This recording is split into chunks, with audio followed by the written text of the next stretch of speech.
Before we get into this lesson, we're actually going to skip to the very last slide and talk about that. So I want to make you aware of your assignment that you have to do that coordinates with this lesson. And the reason why I want you to be aware of it right now is because it's going to be beneficial for you to go ahead and pull that up now. And you might actually want to be working on it as you listen to this lesson. So you're going to be completing poetry analysis guide over either the Frost poem or the Whitman one. You'll choose one or the other. So as you can see on Blackboard in the week 4 folder, if you scroll down, you'll see the link for this lesson. And then right here, you'll see the actual assignment. What you're going to do is you want to make sure you click on that, open up the assignment, and have that open while you're working on the lesson. So now that we've established what that assignment is, we're going to go ahead and start with our lesson. So today we're going to be talking about situation and setting in poetry, and we're going to be looking at a poem by Walt Whitman and another one by Robert Frost. So first off, situation of a poem. The situation of a poem is dependent on the speaker and other characters in the poem, as well as the event that is being described. So we need to be looking for who is the speaker of the poem, to whom are they speaking to. So sometimes there will be characters within the poem that the poet is directly speaking to. Sometimes it will just be the audience in general. Is there an auditor in the poem? So an auditor would be someone they are speaking directly to in the poem, a character in the poem that they are directly referring to. Is anyone else present or referred to in the poem? And then also we need to know what is being described. So what is happening? Why is the event or communication occurring? And then why is it significant? So that is the situation of the poem. There are some correlations of the situation of a poem to plot, but plot is more of a story term. It's more following the arc of a story, whereas a situation doesn't necessarily have to be a full narrative or a full story. It just has to have a speaker, potentially other characters, and then some sort of event being described. Next up, we have setting. So setting is entirely dependent upon the situation of a poem, as well as the time and place in which the poem takes place. So we need to be asking ourselves, where does the action or communication of the poem takes place, as well as when does the action or communication of the poem take place. So time period is extremely important into our understanding of the setting of the poem, when it was written, what was the author experiencing in their life, in their setting. That can also play a big role into the where and the when of the poem. So with that being said, we can also use the terms spatial setting and temporal setting. So the spatial setting is the where, that's the place involved in the poem. And then the temporal setting is the when, that's a specific date or era. It can also be a season of year or time of day. So poetry will often focus on seasons and nature. So that's why it can be more than just the date, time period, and era. So temporal and spatial settings often influence our expectations of the poem. However, a poet may surprise us. So for instance, if we were reading a poem about spring, we might think that it has themes of rebirth and new life. But sometimes maybe a poet will have a poem set in spring, but it will be about death, which would surprise us. So be aware of that we need to know what the setting is and examine that. And sometimes it will set up what we know will happen in the poem, but sometimes the poet's going to surprise us. So how do situation and setting appear in the poem? So they can appear in the barest hints of description, or it can be a full photographic detail. Really, there's any range on that. Poets do rely on readers to fill in the gaps by drawing on their knowledge of circumstances and familiar experience in the past or present. So you do have to think beyond the text when you're reading poetry, because the author is limited to the amount of words that they're using in order to describe these situations and settings. So you do need to draw on your experiences and your knowledge as well. So not all poems will have an identifiable situation setting. That's important to keep in mind. Lyrics that simply present a series of thoughts and feelings directly in a reflective way may not present anything that resembles a scene with action, dialogue, or description. So not all poems will have a situation and setting, but the two that we're looking at today definitely do. And then I would say for sure, one of the two that you will be reading for the next lesson has an identifiable situation. The setting is a little bit more vague. So keep that in mind as you read poetry. Our first poem that we're going to be reading is called A Noiseless Patient Spider, and it was written by Walt Whitman. So let's learn a little bit about him first, because that'll help us with our understanding and interpretation of his poem. So he was alive between 1819 and 1892. He was considered a humanist, and he believed that the value of human beings individually and together held primacy over established practices, faiths, and doctrines. So he is more about looking at people as individuals and as human beings and valuing them rather than valuing things like religion or political systems or nationalism, country, things like that. He really was focused on just viewing people as individuals and who they were, and not necessarily the systems in place by society. So his preferred style was free verse, which is a form of poetry free of consistent meter, rhyme, or pattern. And he was also considered a transcendentalist. This is a movement in literature and poetry. So he believed that society and its institutions, particularly organized religion and political parties, corrupt the purity of the individual. So he was definitely all about the individual and them as self, rather than these organizations and these organized groups of thought. Nature is super important to the transcendentalism movement because it leads to spiritual connection and harmonization. So we are definitely going to see that in this poem that we read. There's a lot of connection to nature. He's describing an event in nature that allows him to make a spiritual connection. So we're going to read the poem and then discuss it. So one thing you definitely need to be aware of when reading poetry is that upon first read, you're probably not going to understand what the author's saying in full detail. And so it's really important that we read it once aloud, and then we really read it again and digest it, break it apart. Using those poetry analysis guides really helps you to digest and understand the poem. So definitely be working on filling out one of those while you're reading this. You might want to go ahead and fill that out on both poems, even though you're only having to submit it on one of the poems, but that will help you in order to better understand these poems for the future when you take tests on them and have any upcoming assignments related to poetry. So let's go ahead. We're going to read this poem. It was written in 1881. It is titled A Noiseless Patient Spider.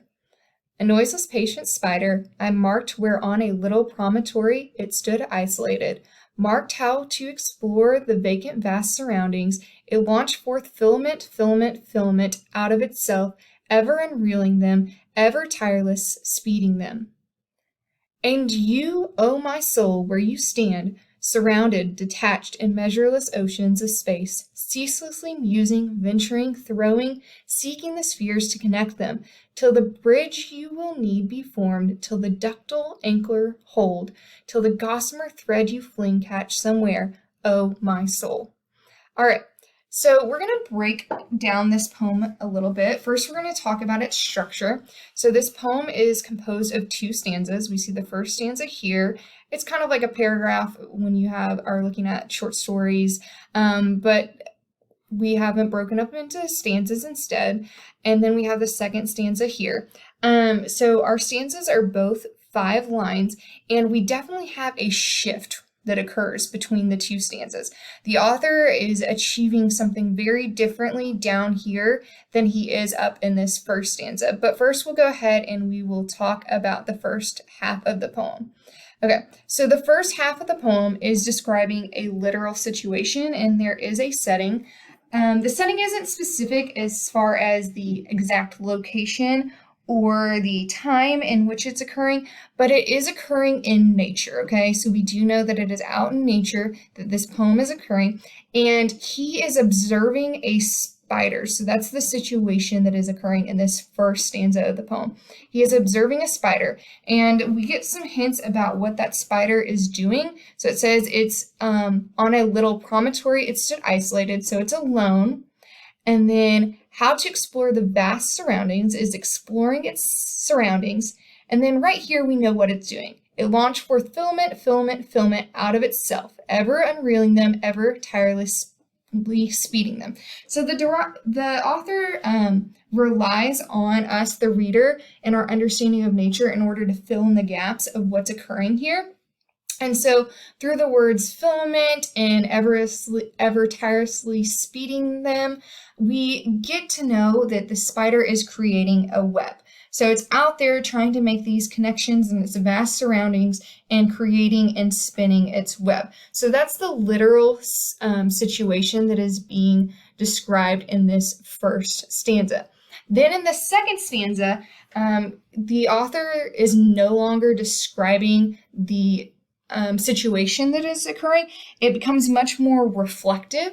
And right here we have a literary device. Oh, sorry, I went too far. So right here we do have the author is using a literary device where it says, "Oh my soul." And so what that literary device is, it's called an apostrophe. So here he's no longer just observing the spider, he's addressing his soul, his self, his inner being. And so that's what the second half of this poem is doing. So it's saying, "Oh, my soul, where you stand, surrounded, detached in the measureless oceans of space." Okay, so right there, it's saying that like the spider who stood isolated, the soul is detached and isolated in the oceans of space. Out in the world, it's isolated as well. Okay, so it's making that connection there. And that says, ceaselessly musing, venturing, throwing, seeking the spheres to connect them, till the bridge you need will be formed, till the ductile anchor hold. Okay, so it's saying that just like the spider flings out this filament in order to create its web and to create something that is whole, usable, that has a purpose, the soul, our souls, specifically he's referring to his soul, but our souls are out there in the world. We as individuals are working to make connections, we're exploring, we're creating, and working to make connections in our lives in order to build our lives, just as this spider is building its web. And so we see there that there are connections between the work of the spider and the work of the individual. As we too, like a spider is building its web, our souls are out there in the world trying to make connections with nature, with others, in order to create our lives. So throughout this poem, the spider is an extended metaphor. So we do have a metaphor, and it's extended because it is throughout the poem. We are seeing a comparison between the spider and the soul, as both are trying to create, both are trying to explore their world, their surroundings, in order to build connections and in order to make something out of their lives. So there are definitely themes of isolation as we are out there in the world on our own. But also you can go back beyond that and see that there are themes of connection, and that's built from that work of being out there in the world and trying to make connections with nature and others. So hopefully that'll give you a good starting point for analyzing this poem. If you choose to fill out your poetry analysis guide on this poem, I definitely encourage you to listen to the part of the lesson that was on this more than once. Go ahead and pause multiple times and then make sure you're breaking apart the text using the different parts of that guide as well. So now we're going to talk about our second poem, which is by a poet named Robert Frost, and we're going to learn a little bit about him before we get into his poem. So Robert Frost was born in 1874 and he died in 1963. He wrote during the modernist era of American poetry, but this is really important. Even though he was writing during that era, he didn't follow all of the rules of modernism. So he favored using simplified language in his poems, as you'll see in the poem that we read. The poems he wrote were not always optimistic. He also lets his readers interpret his poems by leaving them a little bit vague. And he used a traditional meter and rhyme, which was definitely not something that the modernists were doing of the time. They were kind of breaking tradition, but yet he was still sticking to that. And then he lived in the countryside and used mostly natural images in his poem. We will see that in this poem as well, as we'll see his traditional meter and rhyme in his poem. So now we're going to read his poem, which was written in 1923. It's called Stopping by Woods on a Snowy Evening. Whose woods these are, I think I know. His house is in the village, though. He will not see me stopping here to watch his woods fill up with snow. My little horse must think it queer to stop without a farmhouse near, between the woods and frozen lake, the darkest evening of the year. He gives his harness bells a shake to ask if there is some mistake. The only other sounds the sweep of easy wind and downy flake. The woods are lovely, dark and deep, but I have promises to keep, and miles to go before I sleep, and miles to go before I sleep.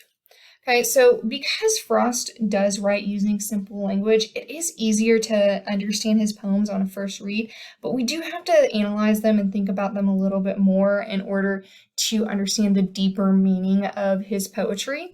And so first, before we talk about that though, let's go ahead and we're going to talk about his poem. So his poem is consisted of 4 stanzas, 1, 2, 3, 4, and each stanza consists of 4 lines.